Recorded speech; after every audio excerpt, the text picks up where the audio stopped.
வணக்கம். தினம் ஒரு செய்தி என்ற தலைப்பிலே இன்றைக்கு மேக வெடிப்பு மழை குறித்த தகவல். மேக வெடிப்பு மழை என்றால் என்ன? மேக வெடிப்பு மழை எப்படி ஏற்படுகிறது? மேக வெடிப்பு மழை இமயமலை பகுதிகளில் மட்டும்தான் நடைபெறுமா? சமவெளி பகுதிகளிலையும் நடைபெறுமா? இது எப்படி ஏற்படுகிறது என்கின்ற கேள்வி பல மாதங்களாக வந்து கொண்டிருக்கிறது. இடையிடையே மேக வெடிப்பு மழை என்று ஒரு சின்ன சின்ன தகவலாக அப்படியே வானிலை அறிக்கைக்குள்ளேயே இணைத்துக் கொண்டிருந்தேன். ஆனால் அதை முழுமையாக பார்க்கவில்லை என்று நினைக்கிறேன். ஆனால் இன்று தினம் ஒரு தகவல்ல மேக வெடிப்பு மழை என்றால் என்ன என்பதை பதிவு செய்கிறேன். நேற்றைக்கு சென்னையில பெய்தது மேக வெடிப்பு மழையா கேட்டிருந்தீங்க, அதையும் கேட்டிருக்கீங்க. சரி, மேக வெடிப்புன்னா என்ன அப்படிங்கிறத நம்ம முதல்ல தெரிஞ்சுக்குவோம். மேக வெடிப்புன்னா மேகம் வெடிப்பதல்ல, அது முதல்ல புரிஞ்சுக்கிங்க. மேக வெடிப்பு மழை என்றால் ஒரு மணி நேரத்தில் 10 சென்டிமீட்டர் மழையோ அல்லது அதற்கு மேலோ பெய்தால் அது மேக வெடிப்பு மழை என்று அழைக்கப்படுகிறது. ஒரு மணி நேரத்தில் 10 சென்டிமீட்டர். சரி, பொதுவாக இந்த மேக வெடிப்பு மழை என்றால் என்ன என்பதற்கு முன்னாடி மழை எப்படி பெய்கிறது என்பதை நாம அறிஞ்சுக்கணும், முதல்ல தெரிஞ்சுக்கணும். சரி, மழைக்கு தேவை நீராவி, வெப்ப நீராவி. வெப்ப நீராவி எங்க இருக்கும்? இட்லி பானையில் இருக்கும், புட்டு அவிக்கும் போது இருக்கும், இட்லி அவிக்கும் போது இருக்கும், நெல் அவிக்கும் போது இருக்கும். நீரை சூடு பண்ணா, நீரை வெப்பப்படுத்தினால் ஏற்படக்கூடிய வெளியே வரக்கூடியதுதான் நீராவி. அந்த ஆவிதான் வெப்ப நீராவி. குளிர் நீராவியிலையும் மழை பொழிவை ஏற்படுத்தும். எங்க இருக்கும் குளிர் நீராவி? ஐஸ் கட்டியை நாம வெப்பப்படுத்தும் பொழுது வெளியாகக்கூடியது குளிர் நீராவி. வெப்பப்படுத்த வேண்டாம், சாதாரண காற்றில் வச்சாலே போதும், அது அப்படியே ஆவியாயிட்டு கரைந்து கொண்டே இருக்கும். இது குளிர் நீராவி. இது 2 வகையான நீராவி. சரி, பெரும்பாலும் வெப்ப நீராவியும் குளிர் நீராவியும் இணைந்தால், குளிர்காற்றும் வெப்ப காற்றும் இணைந்தால் தான் மழை. குளிர்விக்கும் அமைப்பு ஒன்று வேண்டும், வெப்ப நீராவி மீது குளிர்விக்கும் அமைப்பு ஒன்று செயல்பட வேண்டும், அப்பொழுதுதான் மழை. சரி, வெப்ப நீராவி எங்கிருந்து கிடைக்கும் அப்படிங்கிறத முதல்ல பார்க்கணும். காற்றில் இருக்கக்கூடிய நீராவி வெப்பத்தால் லேசாகி மேல எடுந்து வளிமண்டலத்துக்கு போய் குளிர்விக்கப்பட்டு மழையாக பொழிந்தால் அது வெப்பச்சலன மழை. கடல்ல இருக்கக்கூடிய நீராவி எப்படி சார் கடல்ல நீராவி வரும்? எங்கிருந்து வரும் கடல்ல நீராவி அப்படின்னு நீங்க நினைக்கலாம். அதிகாலையில குளத்துல யாராவது குளிச்சிருந்தீங்கன்னா நினைவு உங்களுக்கு தெரியும். அதிகாலையில் குளத்தில குளித்தவர்கள், அதாவது சபரிமலைக்கெல்லாம் போகும்பொழுது அதிகாலையில குளிப்பீங்க. அப்ப பாத்தீங்கன்னா குளத்தின் மேல் மட்டத்தில் அப்படியே ஆவிய வந்துட்டே இருக்கும் வெளியில. சரி, அந்த ஆவிய அதிகாலையில் மட்டும் வருது, பகல்ல ஏன் வர்றதில்ல அப்படின்னு நினைக்கலாம். பகல்ல வளிமண்டலம் வெப்பமா இருக்கும், அதனால குளம் வெப்பத்தை எடுத்துக்கிட்டே இருக்கும், உள்ள வாங்கிக்கிட்டே இருக்கும் வெப்பத்தை. கடலும் குளமும் எல்லா ஏரியும் நீர்நிலைகள்லாம் வளிமண்டலத்து வெப்பத்தை தன் பக்கம் எடுத்துக்கும், சூரிய ஒளியில் இருக்கக்கூடிய வெப்பத்தையும் எடுத்துக்கும், வெப்பத்தை வாங்கி சேமிச்சு வச்சுக்கும் உள்ளர. அதாவது வெந்நீராக மாற்றி வைத்துக் கொள்ளும், அப்படிதான் சொல்லலாம் சுருக்கமா. தன் நீரை வெப்பமாக்கி வைத்துக் கொள்ளும். சரி, இப்ப கடல்ல எவ்வளவு வெப்பம் இருக்கு? 30 டிகிரி இருக்கு, 29 டிகிரி இருக்கு, அங்கங்கே பரவலா 30 இருக்கு வெப்பம். தென்சீன கடற்பகுதி, பசிபிக் பெருங்கடல்லாம் 30, தாய்லாந்து வளைகுடா 30. ஆகவே இந்த 30 டிகிரி செல்சியஸ்ங்கிறது எப்படி? நம்ம 38 டிகிரிங்கிறது 100 டிகிரி ஃபாரன்ஹீட். ஆக 100 டிகிரி ஃபாரன்ஹீட்டுக்கும் எவ்வளவு தேவை? 38 டிகிரி செல்சியஸ் தான் 100 டிகிரி. இது 30, 38க்கும் 30க்கும் எவ்வளவு டிஃபரெண்ட். அப்ப எவ்வளவு சூடா இருக்கு தண்ணி பாருங்க. அப்ப தண்ணி சூடாகி இருக்கும் பொழுது என்ன ஆகும்னா, இரவிலே வளிமண்டல குளிரும் பொழுது தண்ணிக்குள்ள இருக்கிற வெப்பம் மேல வரும், ஆவியாக வரும். அப்போ காற்று என்ன செய்யும்? இதனாலதான் அதிகாலையில பெரும்பாலும் பருவமழை காலத்துல அதிகாலை மழை பெய்கிறது. அதனாலதான் அதிகாலையே மழை பெய்யுது, காலையில மழை பெய்யும், பொழுது விடிஞ்ச நின்று போறோம், இரவுல மழை பெய்யும் பெரும்பாலும். ஏன்னா அப்பதான் கடல் நீராவியை வெளியிடும். கடல் நீராவியை வெளியிடுவது இரவு நேரத்துல. அதனாலதான் அந்த இரவு நேரத்துல, அதிகாலை நேரத்துல வெளியிடக்கூடிய நீராவியை காற்று சுமந்து வரும். தென்மேற்கு பருவக்காற்றுனா எங்கிருந்து வரும்? ஆஸ்திரேலியாவில இருந்து வரும், மடகாஸ்கர்ல இருந்து வரும், மொரீஷியஸ்ல இருந்து வரும். அங்கிருந்து வரக்கூடிய காற்று. நிலநடுக்கோடுங்கிறது எது? வெப்பமான பகுதி. கடக ரேகைக்கும் மகர ரேகைக்கும் இடைப்பட்ட பகுதி வெப்பமான பகுதி. இந்த இடைப்பட்ட பகுதி நிலநடுக்கோடுங்கிறது மையப்பகுதி, மிக வெப்பமான பகுதி. அந்த இடத்துல அதிகமான கடல் நீராவியை வெளியிடும். அந்த நீராவியை காற்று சுமந்து கொண்டு எடுத்துக்கொண்டு வேகமா வந்து மேற்கு தொடர்ச்சி மலையில வந்து மோதும். அப்போ மரங்கள் குளிர்விக்கும், மழை காற்றை தடுக்கும் பொழுது நிறைய நீராவி அங்கே மரங்களால் குளிர்விக்கப்பட்டு எல்லா நீராவியும் அங்கே கொட்டிடும். மரமே குளிர்வித்து கொட்ட செஞ்சிடும், தடுத்துரும். காத்து தடுத்து மேலே எழும்போம். போய் வால்பாறை சின்ன கல்லாறுல போய் மோதும் போது என்னாகும்? காத்து மேல வால்பாறையில பட்ட உடனே காற்று அப்படியே திரும்பிடாது, பட்டு மேலெழும்போம். மேலெழும்பும் போது வளிமண்டலமும் குளிர்விக்கும், மரங்களும் குளிர்விக்கும். அப்படியே மேகமாக மாற்றி மழையாக கொட்டிடும். அதிகமான நீர்த்துளி தாங்க மேகம். நிறைய நீர்த்துளி ஒன்று தேர்ந்த ஒரு திரள் தான் மேகம். நிறைய பெருந்துளிகள் ஏற்பட்டால் அதுதான் பெரும்பெருந்துளியா டொப்பு டொப்புன்னு விடுறது, அதிகப்படியான மழையை கொட்டுறது. பெரும்பாலும் இந்த மேக வெடிப்பு மழைங்கிறது, அதிகமா பெய்யக்கூடிய மழைங்கிறது பாத்தீங்கன்னா பெருந்துளியா விழும். மேகத்துல அதிகமா தண்ணி இருந்தா என்ன செய்யும்? மேகமே விழுந்த மாதிரி தான். ஒரு டம்ளர் தண்ணி டப்புடு ஊத்துன மாதிரி, ஒரு பேரல் தண்ணியை ஊத்துன மாதிரி, அப்படி மேகம் அப்படியே மழையாக மாறி பொழிவதுதான் அதிகமான மழை பிடிப்பை கொடுக்கிறது. இதெல்லாம் பாத்தீங்கன்னா மழையில நடக்கும். மேக வெடிப்பு மழையெல்லாம் அதிகமா நடக்கும். இப்ப சின்ன கல்லாறுல 25 சென்டிமீட்டர் பெய்யுது, 30 சென்டிமீட்டர் பெய்யுதுன்னா அது ஒரு மணி நேரத்துல எல்லாம் சில இடங்கள்ல பெய்திருக்கு. சில நாட்கள்லாம் ஒரு நாள் கேரளாவில் வெள்ளப்பெருக்கு ஏற்படுத்த போது 65-70 சென்டிமீட்டர் மழை பெஞ்சது ஒரே நாள்ல. மழை மாடி நிரம்பி வழிஞ்சிருச்சு, அளவே பார்க்க முடியல. அது 100 கூட பெய்திருக்கலாம் போல இருந்துச்சு. அந்த அளவுக்கு கேரளாவுக்கு வெள்ளம் போனிச்சு வால்பாறையிலிருந்து.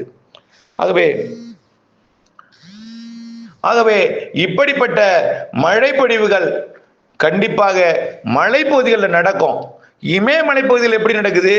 அப்படியே வங்கக்கடலுக்கு காற்று வருது, வங்கக்கடல்ல போய் இருக்கக்கூடிய சிஸ்டத்துல சுடலுது. அப்படியே சிஸ்டம் உள்ள போகும்போது என்னது? இமயமலையில போய் மோதி இமயமலையில மரங்களால் குளிர்விக்கப்பட்டு அங்கேயும் அதே போலதான் உயர்ந்து நிற்கக்கூடிய சிகரங்கள் நிறைய இருக்கு. அதுல உயரமான சிகரம் தான் எவரெஸ்ட். இன்னும் பல சிகரங்கள் இருக்கிறது. அந்த சிகரத்துல போய் மோதும் போது என்ன ஆகுதுன்னா, அங்க இருக்கக்கூடிய மரங்களும் குளிர்விக்குது, அங்க இருக்கக்கூடிய ஐஸும் குளிர்விக்குது. இது பட்டது என்ன ஆகுன்னா மழையா மாறிடும். அதிக நீராவி எடுத்துட்டு போற காத்து இமயமலையில பட்டாலே மழை தாங்க. அது கடல்ல இருந்து போற நீராவியை கொண்டு போற சிஸ்டம் நீராவியை எடுக்கிறதுனால இமயமலை மீது பட்டாலே அது மழையா மாறிடும். அது மரங்களும் குளிர்விக்கலன்னா கூட ஐஸ் கட்டி இருக்குது, குளிர்ந்த காற்று இருக்கு, அது குளிர்வித்து அப்படியே மழையா மாத்திரும். சரி, அது செங்குத்தா இருக்கிறதுனால எல்லாமே கீழே ஒடியாந்து பள்ளத்தாக்குகள்ல ஒன்று திரண்டு வெள்ளப்பெருக்கு ஏற்படுத்தும், பெரும் சேதத்தை ஏற்படுத்துது. சரி, இந்த ஆண்டு இமாச்சல் பிரதேசத்துல மேக வெடிப்பு மழை, உத்தரகாண்ட்ல மேக வெடிப்பு, காஷ்மீர்ல மேக வெடிப்பு, எல்லா இமயமலை ஒட்டிய மாநிலங்கள் ஃபுல்லா மேக வெடிப்பு. கங்கை யமுனா எல்லாத்துலயும் வெள்ளம் கரை புரண்டு ஓடியது, பிரம்மபுத்திராவிலையும் ஓடியது, எல்லாம் வெள்ளம். சரி, இது இமயமலையிலையும் கேரளா உள்ளிட்ட மேற்கு தொடர்ச்சி மலையில தான் பெய்யுமா? நம்ம ஊர்ல பெய்யாதா? பெய்திருக்கிறது. ஒரு முறை நினைவுபடுத்துற அதையும். மயிலாடுதுறையில ஒரு நாள் 7 மணிலிருந்து இரவு 10 மணிக்குள்ளார 60 சென்டிமீட்டர் பெய்திருக்கு, 56 சென்டிமீட்டர் மழை பெய்தது. அதுவும் ஒரு மணி நேரத்திலேயே 20 சென்டிமீட்டர் பெய்தது. ஒரு மணி நேரத்தில் 20 சென்டிமீட்டர். அந்த மழை எப்படி பெய்ததுன்னு பாத்தீங்கன்னா, மயிலாடுதுறைக்கு கிழக்கே காற்றழுத்த தாழ்வு பகுதி இருந்துச்சு. அது காற்றழுத்த தாழ்வு பகுதியில் வெல்மார்க்டு தீவிர தாழ்வு பகுதி இருந்துச்சு. தீவிர தாழ்வு பகுதி நீராவியை நிலநடுக்கோட்டில இருந்து எடுத்துட்டு வருது. நிலநடுக்கோட்டில இருந்து எடுத்துட்டு வந்து எங்க ஏத்துதுன்னு பாத்தீங்கன்னா, கடலூர் மாவட்டத்தோட பரங்கிப்பேட்டைக்கும் மயிலாடுதுறை மாவட்டம் தரங்கம்பாடிக்கும் இடையில, தரங்கம்பாடி, பூம்புகார், திருக்கடையூர், அப்படியே பார்த்தீங்கன்னா பழையாறு, திருமுல்லைவாசல், திருநகரி, அப்படியே அந்த பக்கம் பார்த்தீங்கன்னா சிதம்பரம், பிச்சாவரம், சின்னக்காரமேடு, அப்படியே மோடசல் ஓடை, முல்லை, புவனகிரி, முட்லூர், சிதம்பரம், அண்ணாமலை நகர், இங்க கொண்டு வந்து ஏத்துது. அப்படியே மணல்மேடு வரைக்கும் தான் ஏத்துனுச்சு. மணல்மேட்டுக்கு தாண்டி மழை இல்லை. அப்படியே சுடன்று தெற்கு நோக்கி காரைக்கால் கொள்ளையே கடல்ல போய் இறங்கிடுச்சு. இது கடல்ல இருந்து வந்த நீராவி. இது எது குளிர்வித்தது? அங்க மரங்களே இல்லையே பெரிதா. எது குளிர்வித்ததுன்னு பாத்தீங்கன்னா வட இந்திய குளிரலை. இந்த சிஸ்டம் வட இந்திய குளிரலையும் ஈர்த்துச்சு. இந்த சிஸ்டத்துக்குள்ளார வர வேண்டிய வட இந்திய குளிரலை எப்படி வந்துச்சுன்னா மேற்கு வங்கம் வழியாக, அதாவது கொல்கத்தா, பாலாச்சூர், புவனேஸ்வர், விசாகப்பட்டினம், விஜயநகரம், ஸ்ரீகாக்குளம், விஜயகப்பட்டினம், அன்னவரம், காக்கிநாடா, ஏனாம், அமலாபுரம் வழியாக விஜயவாடா, மசூலிப்பட்டினம், அதன் வழியாக நெல்லூர் வழியாக, ஒங்கோல் வழியாக சென்னை, மரக்காணம், செங்கல், மாமல்லபுரம், மரக்காணம் வழியா அப்படியே சிதம்பரத்துக்கு வந்தது. சிதம்பரம் வந்து மயிலாடுதுறை மாவட்டத்துக்குள்ள அந்த குளிரலை நுழையும் பொழுது வடக்கிலிருந்து சிதம்பரத்துக்கு வந்து குளிரலை நுழையுது. கிழக்கிலிருந்து கடல்ல இருந்து நீராவி நுழையுது.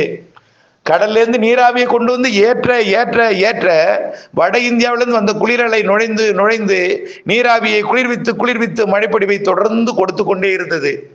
இதுவும் மேகவெடிப்பு மட்டும்தான். நீராவியை உடனடியாக மேகமாக மாற்றி அது உடனடியாக மழையாக மாறி கொட்டிக்கொண்டே இருந்தது. இதுவும் மேகவெடிப்பு மட்டும்தான். இன்னொரு இடத்துல இருந்துச்சு. கடந்த ஆண்டுக்கு முந்தைய ஆண்டு கன்னியாகுமரியில குமரி கடல்ல இருந்த காற்று சுழற்சி காற்றை கொண்டு வந்து தூத்துக்குடியில ஏத்துனுச்சு. போய் எங்க போய் மோதுனுச்சு? போய் கன்னியாகுமரிக்கும் திருநெல்வேலிக்கும் இடைப்பட்ட இருக்கக்கூடிய அந்த மாஞ்சோலை நாலுமுக்கு ஊத்து கன்னியாகுமரி திருநெல்வேலி இடைப்பட்ட பகுதியை பிரிக்கக்கூடிய தென்மேற்கு மேற்கு தொடர்ச்சி மலைப்பகுதியை வந்து மோதியது. மேற்கு தொடர்ச்சி மலையோட வடக்கு பகுதியில் போய் மோதியது திருநெல்வேலி சைடு. அப்படியே பாபநாசம் வரைக்கும் அங்கிருந்து அதுல கொட்டிய மழை 100 சென்டிமீட்டர் மழை. அதுக்கு முன்னாடியே தூத்துக்குடியிலேயே கொட்டியது. அது எங்க ஏன் கொட்டியது, எப்படி கொட்டியது? தூத்துக்குடியில மரம் இல்லையே. அங்கே எப்படி கொட்டியதுன்னு பாத்தீங்கன்னா அங்கே மரங்களால் மரம் குளிர்வித்தது. குளிர்விக்கும் அமைப்பும் குளிர்விக்கும் காற்றும் போய் அங்க தடுக்கப்பட்டது. எங்க இருந்து வந்துச்சுன்னா வட இந்தியாவிலிருந்து கர்நாடகா, ஆந்திர பிரதேசம் வழியாக, தமிழ்நாட்டின் வடகடலோரம், மத்திய மாவட்டங்கள், வட உள் மாவட்டங்கள் வழியாக, மதுரை வழியா, கோவில்பட்டி வழியா தூத்துக்குடி, திருநெல்வேலிக்கு சென்றடைந்த குளிரலை தூத்துக்குடி, திருநெல்வேலி மாவட்ட சமவெளி பகுதிகளில் மீட் பண்ணிச்சு. அது போய் 2 காத்தையும் போய் ஒன்றாய் இணைத்து குவித்தது. போய் நாலுமுக்கு ஊத்து, மாஞ்சோலை, காக்காட்சி மற்றும் திருநெல்வேலியோட பாபநாசம் எல்லாம். அதே போல இங்கேயும் தூத்துக்குடி மாவட்டத்திலையும் இருகாற்று இணைவு இருந்துச்சு.